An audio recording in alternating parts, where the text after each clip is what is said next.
स्पृहा जोशी त्यांनाही विनंती करणार आहे की आपण मंचावर यावं आणि आमच्या सर्व उपस्थितांशी संवाद साधावा. एकदा स्पृहासाठी जोरदार टाळ्या झाल्या पाहिजेत. त्या मंचावर येत आहेत आणि काही आपल्या सर्वांच्या मनातले जे प्रश्न आहेत त्याची उत्तरं त्या देणार आहेत. नाट्य आणि दूरचित्रवाणी अभिनेत्री स्पृहा जोशी. मगाशीच मी सांगितलं उंच माझा झोका, एका लग्नाची दुसरी गोष्ट, रमाबाई रानडे यांची लक्षणीय भूमिका साकारणाऱ्या स्पृहाताई. उत्कृष्ट सूत्रसंचालन त्यांचं आपलं पाहिलं आहे सूर नवा ध्यास नवामध्ये. आणि करोना काळामध्ये आठवणीतला खजिना हा ऑनलाईन कार्यक्रम तुम्ही सादर केला होता आणि त्यालासुद्धा खूप चांगला प्रतिसाद मिळाला होता. मोरया आणि देवा त्यांचा चित्रपट, नेव्हर माइंड, पेईंग गेस्ट, नांदी, समुद्र असे काही नाटकं आपण केलेली आहेत आणि कायमच त्यांनी आपलं मन जिंकलं आहे. पण तरीसुद्धा तुम्ही आल्यात आणि आम्ही तुम्हाला प्रश्न विचारले नाही असं होऊ शकत नाही. तर पहिलाच प्रश्न असा की तुमचा हा प्रवास कसा सुरू झाला? नमस्कार नमस्कार नमस्कार. सगळ्यात आधी आज इथे उपस्थित असलेले सगळे मान्यवर, माननीय सपकाळ साहेब, कल्याणी वहिनी, हर्षवर्धन सर आणि सगळेच जण जे आज इतक्या कौतुकाने इथे उपस्थित आहेत त्या सगळ्यांचं मनापासून स्वागत आणि खूप खूप आभार, कारण या इतक्या सुंदर देखण्या कार्यक्रमामध्ये सहभागी व्हायची संधी दिलीत.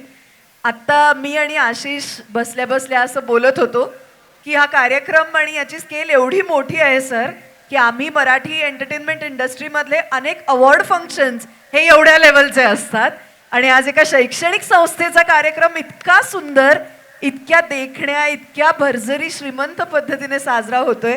तुम्ही सगळी मंडळी फार भाग्यवान आहात, कारण अशा एका संस्थेचा तुम्ही भाग आहात आणि या वार्षिक समारंभाच्या आनंदामध्ये तुम्ही आम्हाला सहभागी करून घेतलेत, त्यासाठी तुमचे मनापासून आभार. तुम्ही इतकं छान सूत्रसंचालन करतायत आई, मी मगासपासून तुमचं सूत्रसंचालन ऐकतेय, इतकी मजा येते.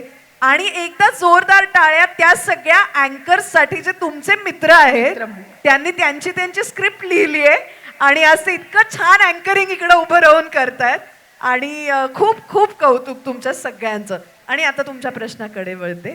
स्पृहाताई, तुमच्या एक लक्षात आलं का, म्हणजे सपकाळ सर जे आहेत ते ऑलराऊंडर बनवण्याचा प्रयत्न करताय सगळ्यांना, म्हणजे ते कुठेही गेलेत तरी कमी पडणार नाहीत. पण ही किती सुंदर गोष्ट आहे. आणि तुम्ही विचारत की प्रवास माझा कुठे सुरू झाला, कसा सुरू झाला, मला असं वाटतं की अशी व्हिजन असणारे एक गुरु मला सुद्धा लाभल्या. त्यांचं नाव आहे विद्याताई पटवर्धन. आणि मजा वाटेल ऐकायला तुम्हाला, पण मी इयत्ता दुसरीत होते तेव्हा मला त्यांनी पहिल्यांदा स्टेजवर उभं केलं.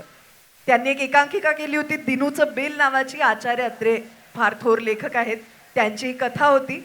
आणि दिनू म्हणून कास्टिंग होण्यासाठी त्यांना 2 क्रायटेरिया अपेक्षित होते. एकतर मुलाचा बॉयकट असला पाहिजे आणि मूल अतिशय आगाऊ असलं पाहिजे. ते दोन्ही तुम्ही होतात. जसेच्या तसे गुण माझ्यात आलेले होते, त्याच्यामुळे त्यांनी बहुतेक तेव्हा पहिली संधी दिली. आणि मग तिथून पुढे या सगळ्या प्रवासाची सुरुवात झाली, कारण ते पहिलं काम ठरलं आयुष्यातलं.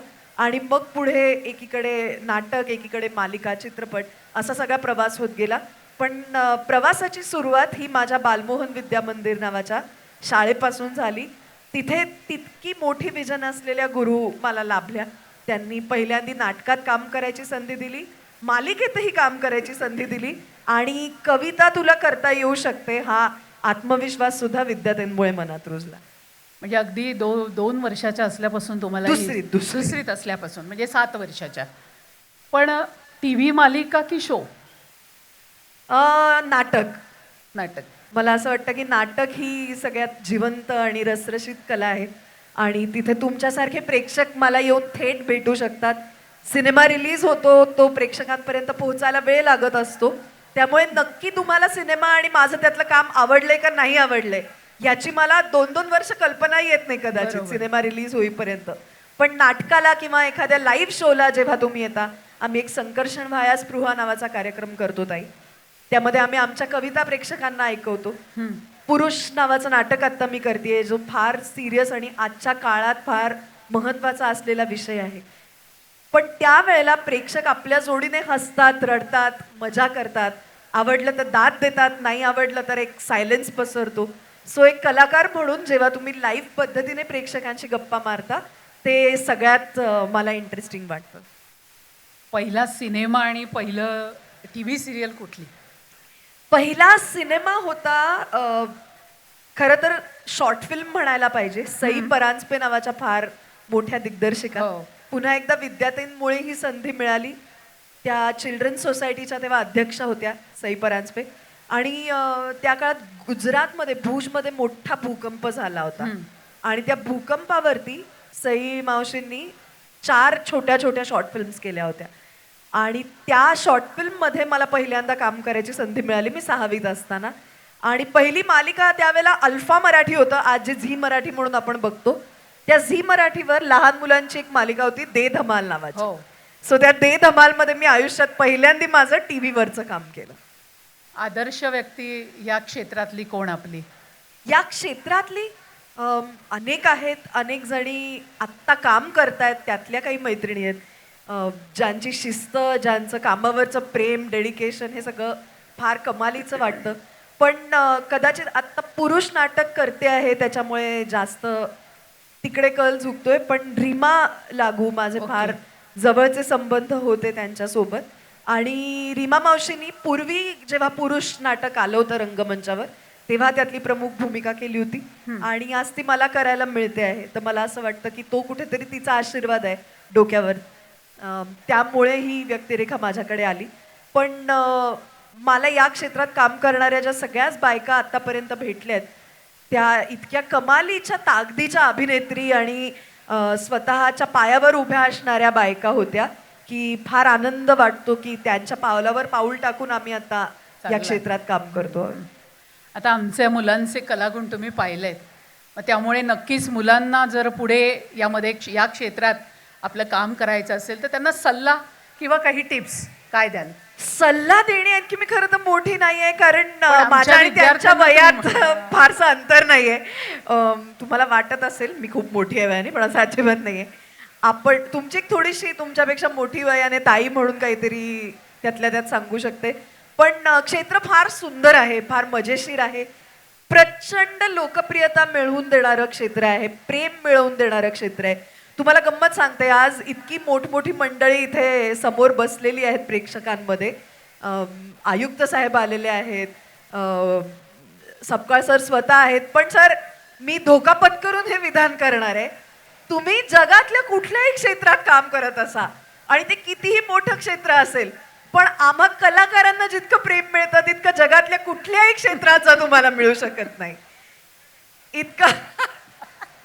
इतकं प्रेम आणि इतकी आपुलकी प्रेक्षकांची आम्हाला मिळत असते. त्यातनं बऱ्याचशा गमती जमती होत असतात, फार मजा येत असते. पण फार निर्मळ मनाने प्रेक्षक भेटतात. तुम्हाला एक गंमत सांगते आठवण म्हणून, उंच माझा झोका नावाची मी मालिका करत होते. त्यावेळेला त्यातल्या रमाबाई रानडेंची व्यक्तिरेखा मी केली. रमाबाई आणि न्यायमूर्ती माधवराव रानडे ही फार मोठी व्यक्तिमत्व.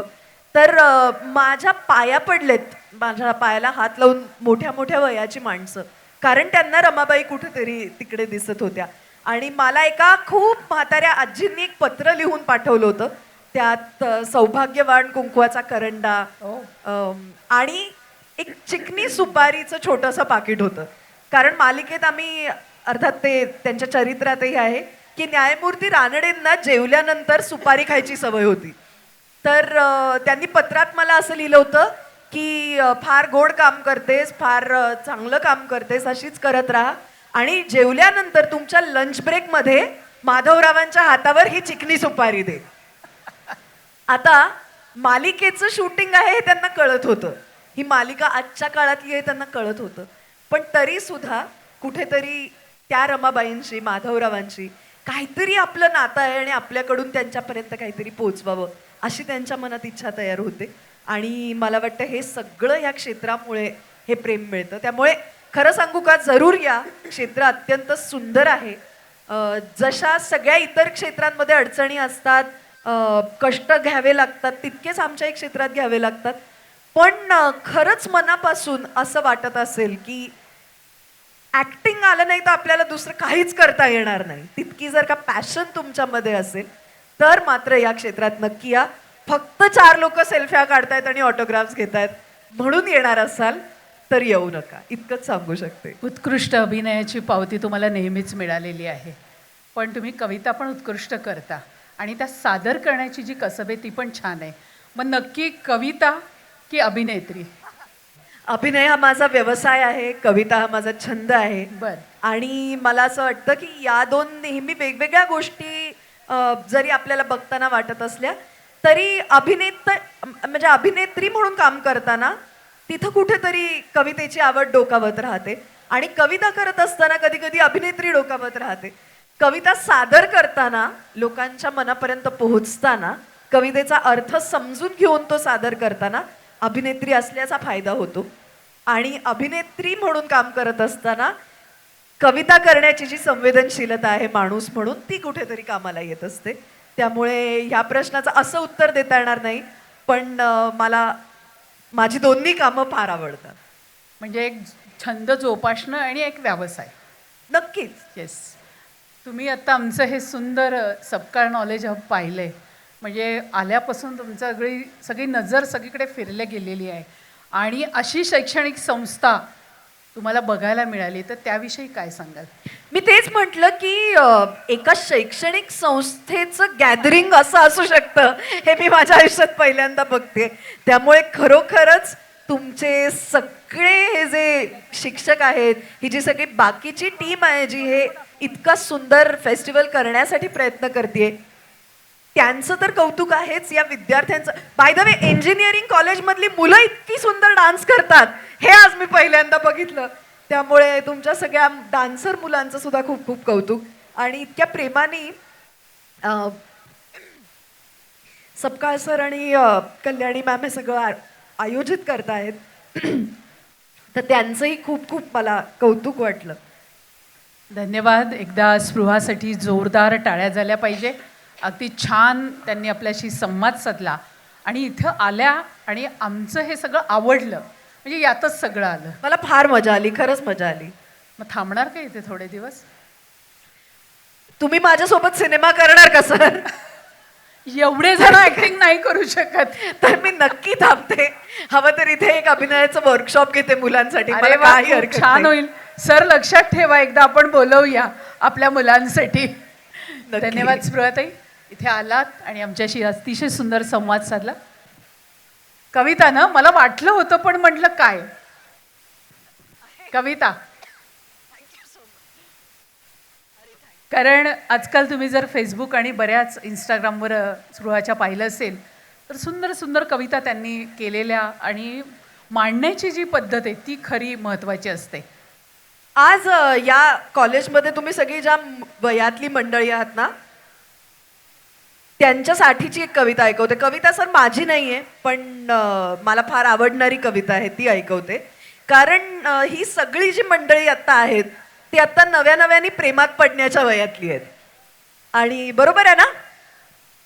इकडनं आवाज आला पाहिजे मला. तर आता या वयाची गंमत काय असते की साधारण मंडळी जी असतात ती सवयीने प्रेमात पडत राहतात, सारखं सारखं होतच राहतं प्रेम.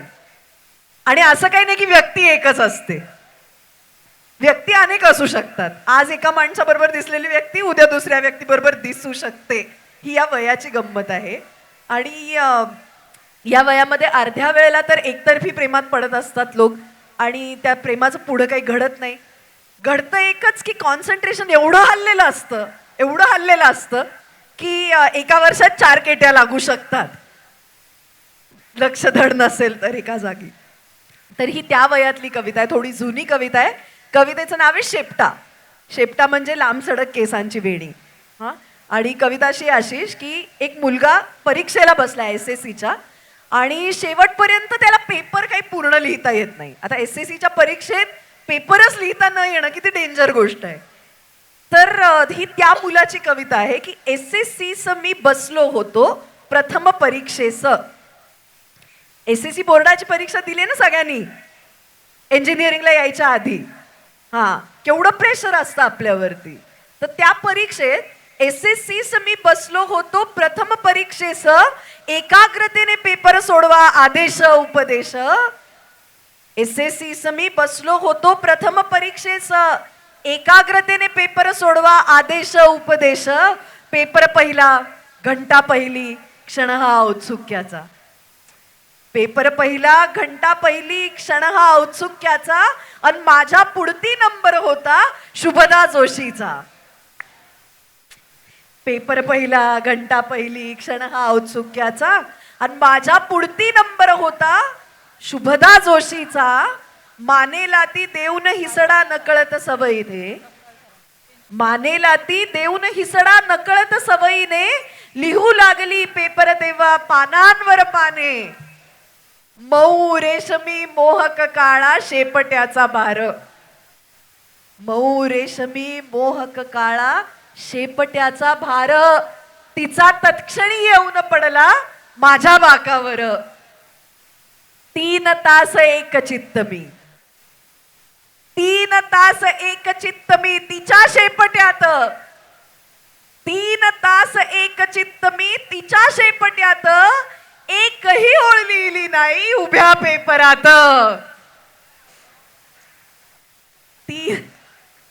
3 तास एक चित्त मी तिच्या शेपट्यात. एकही ओळ लिहिली नाही उभ्या पेपरात. शेवटची ती घंटा होता आलो भानावर. शेवटची ती घंटा होता आलो भानावर. कळले आम्हा जगणे आता गावी खेड्यावर. केसांनी त्या गळा कापला अलगदची माझा. केसांनी गळा कापणे म्हणजे आपल्याला माहितीये वाट लावली घात केला.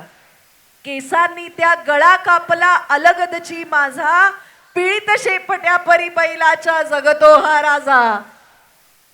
आणि शेतावरच्या मोटेवरती माझी उपजीविका. सर शेवट कुठं झाला की शेतावरच्या मोटेवरती माझी उपजीविका.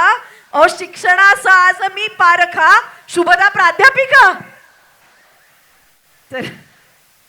तर अशी ही एक त्या वयातल्या मुलाची, खरं तर ही तुमच्या वयातल्या मुलांसाठीची कविता आहे म्हणून आज इथं सादर केली. पुन्हा एकदा आज या इतक्या सुंदर कार्यक्रमासाठी मला बोलावलं आणि एक कविता ऐकून घेतलीत, माझं बोलणं ऐकून घेतलं त्यासाठी मनापासून आभार. परत परत भेटत राहूया. आणि आत्ताचं जे तुमचं वय आहे, ही जी मजा आहे ती खूप एन्जॉय करून घ्या. कारण पुढे जेव्हा जाल आणि काहीतरी मोठे व्हाल आणखीन 10 वर्षांनी, तेव्हा हेच सगळे दिवस पुन्हा पुन्हा आठवत राहणार आहेत. सो पुन्हा एकदा फार फार शुभेच्छा आणि आता इथंच थांबते. धन्यवाद. थँक्यू. धन्यवाद. स्पृहासाठी जोरदार टाळ्या झाल्या पाहिजे.